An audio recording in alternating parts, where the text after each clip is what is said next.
दोस्तों नमस्कार। मैं अक्षय कुमार अंजनी अपने एक अंजनी यूट्यूब चैनल में आपका स्वागत करता हूं। आज के इस वीडियो में हम मैसूर राज्य के बारे में चर्चा करेंगे। यह कोर्स यूनिवर्सिटी और बोर्ड एग्जाम के साथ साथ खास तौर से प्रतियोगिता परीक्षाओं को ध्यान में रखकर डिजाइन किया गया है, जिससे आपको निश्चित ही मदद मिलेगी। तो कृपया इस वीडियो के अंत तक बने रहें और इसे ज्यादा से ज्यादा लाइक और शेयर करें। अगर अब तक आपने इस चैनल को सब्सक्राइब नहीं किया है तो इसे तुरंत सब्सक्राइब कर लें और बगल में लगे बेल आइकन को भी दबा दें, ताकि मैं जैसे ही कोई वीडियो अपलोड करूं वो तुरंत आप तक पहुंच जाए। तो चलिए हम लोग आज जो है मैसूर राज्य की कहानी के बारे में चर्चा करते हैं। चलिए, मैसूर अगर आप देखें तो आपको याद होना चाहिए मध्यकालीन भारत का वो नज़ारा जहां पर हम लोग देखे थे कि 1565 ईस्वी में तालीकोटा के युद्ध में वेंकटराव दूती के समय में 1612 ईस्वी में मैसूर में वाडियार राजवंश की स्थापना की गई। वास्तव में यह विजयनगर का ही एक भाग था। आप जानते हैं कि तालीकोटा के युद्ध जो 1565 ईस्वी में हुआ था उसमें विजयनगर का जो है विनाश हो गया था। चलिए, 1704 ईस्वी में मैसूर का राजा चिक्का देवराज इन्होंने क्या किया कि औरंगजेब की अधीनता स्वीकार कर ली। कब? 1704 ईस्वी में। 1719 ईस्वी में मराठों को मैसूर से चौथ वसूलने का अधिकार मिल गया। किससे? मुगलों के द्वारा। आपके जहन में होना चाहिए 1719 की जो संधि जो मराठों और मुगलों के बीच होता है, किस तरह का चीज़ है, इसको आपने पहले वीडियो में देखा हुआ है। अगर नहीं देखा तो उसको जरूर देखिए, यहां पर आपको समझने में आसानी होगी। 18वीं शताब्दी के मध्य में मैसूर का राजा चिक्का कृष्णराज था, परंतु उसकी जो वास्तविक शक्ति है उसके दो मंत्रियों, एक नंजराज और दूसरा देवराज के हाथों में निहित थी, केंद्रित थी। मतलब एक तरह से कहिए कि चिक्का कृष्णराज जो इनके हाथों की कठपुतली मात्र थी। नंदराज ये राजस्व एवं वित्त विभाग का स्वामी था, जिसको जो है आप पीएम कह सकते हैं, प्राइम मिनिस्टर कह सकते हैं, और इनको जो है इनका नियंत्रण था और सर्वाधिकारी कहलाते थे। ये राज्य का जो सर्वे सर्वा है वो नंजराज ही था।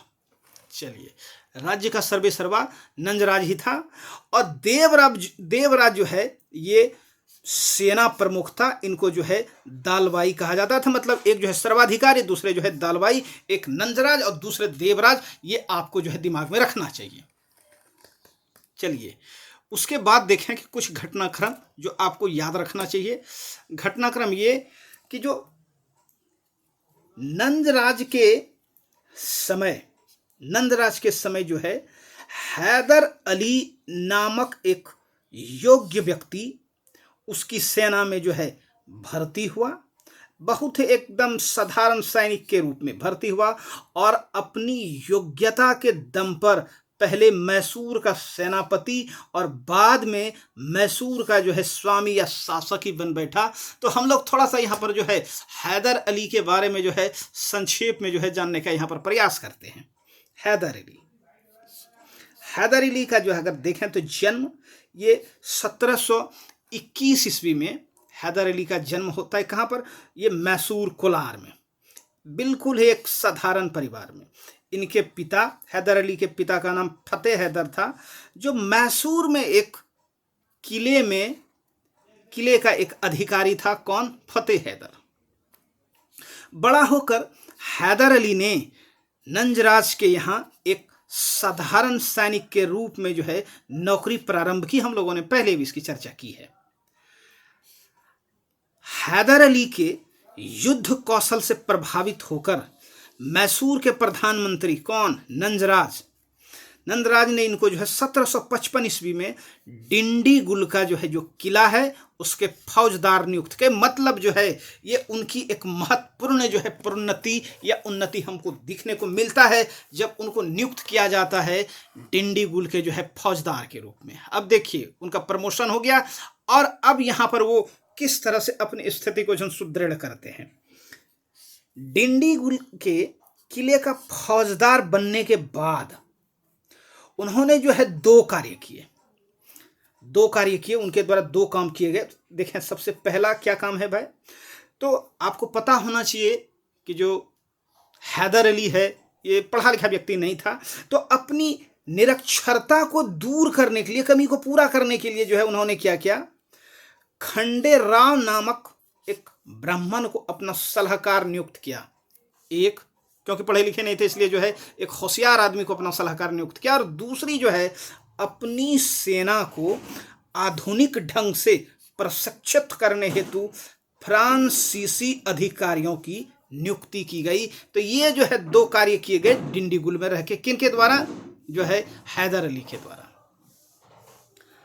फ्रांसीसियों की सहायता से हैदर अली 1755 ईस्वी में एक आधुनिक शस्त्रागार का जो है निर्माण करते हैं, स्थापना करते हैं। कहां पर? डिंडीगुल में ही।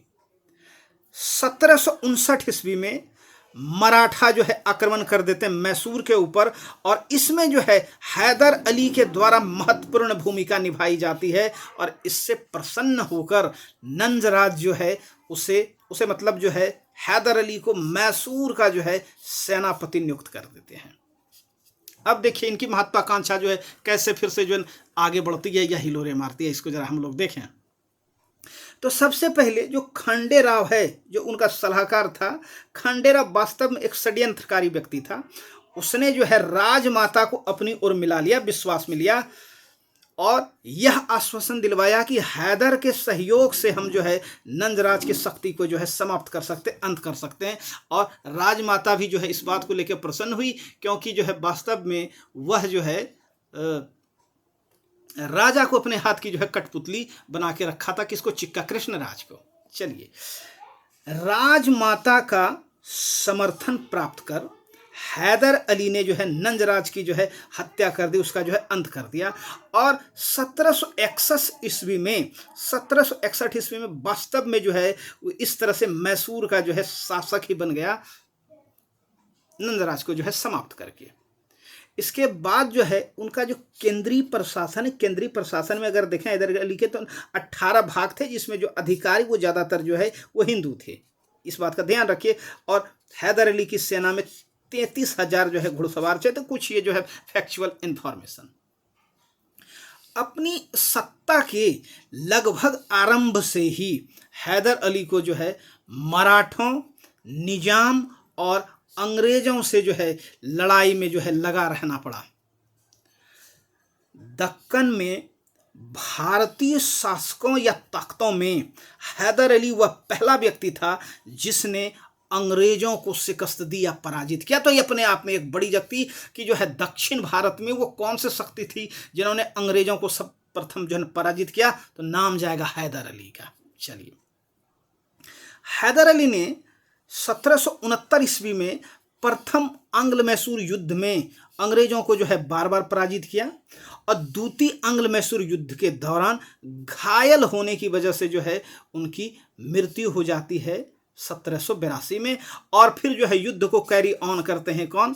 जो है उनका पुत्र जो है टीपू सुल्तान। हम लोग उसको एक अलग चैप्टर में जब हम लोग मैसूर और आंग्ल मैसूर जब हम लड़ाई देखेंगे वास्तव में, तो उस चीज़ को हम लोग वहाँ पर जो है डिटेल से देखने का प्रयास करेंगे। यहाँ सिर्फ हम लोग जो है हैदर अली और टीपू सुल्तान को जो है देखने का प्रयास करें।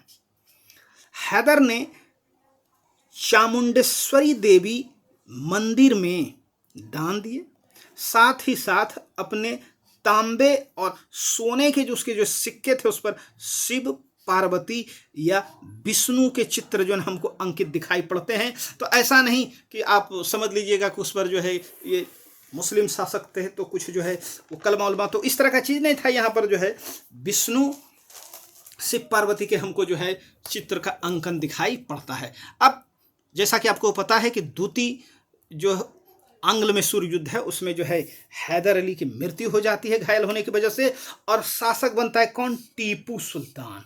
इनका कार्यकाल 1782 से 99। हैदर अली के मृत्यु के बाद जो है मैसूर का शासक बनता है, हम लोग देख चुके हैं।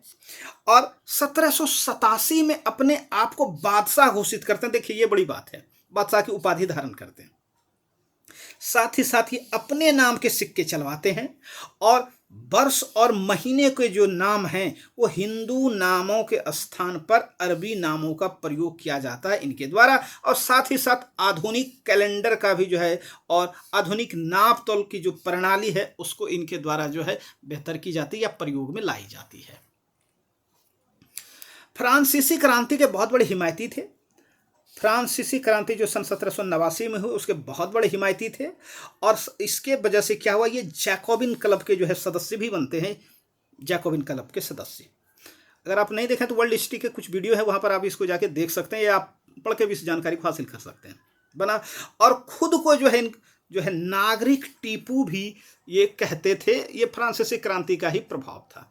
इन्होंने श्रीरंगपट्टनम में स्वतंत्रता का वृक्ष लगाया, और टीपू जो है अरब, अफगानिस्तान, तुर्की, कुस्तुनतुनिया, फ्रांस और मॉरिशस में जो है अपने दूत भेजे, और इसके इस तरह की गतिविधि से वास्तव में अंग्रेज बड़े जो है सशंकित रहते थे और चौकन्ना हो गए और इनको सबसे खतरनाक समझने लगे।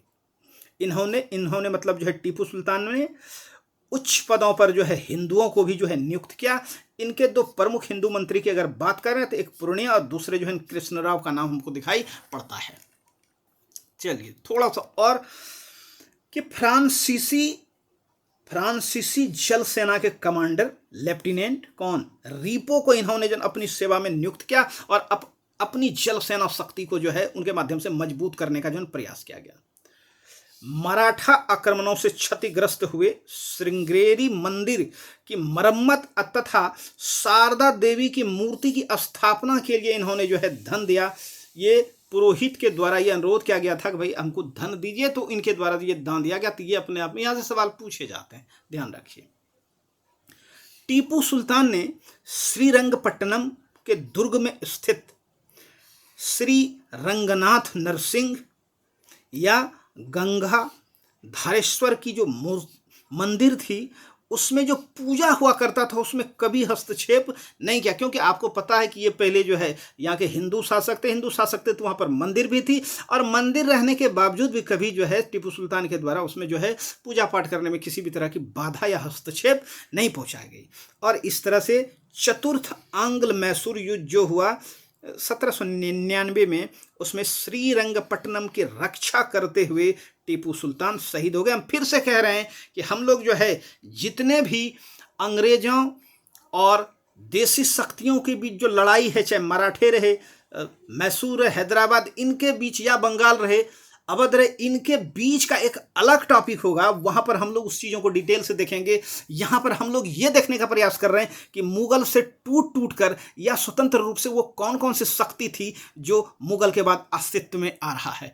उम्मीद करते हैं इस वीडियो से आपको कुछ ना कुछ लाभ अवश्य मिला होगा, और अगर लगता है कि आपके लिए ये वीडियो हेल्पफुल है तो इसको ज़्यादा से ज़्यादा अपने मित्रों के बीच भी शेयर कीजिए। थैंक यू, धन्यवाद, बहुत बहुत धन्यवाद, बहुत बहुत धन्यवाद।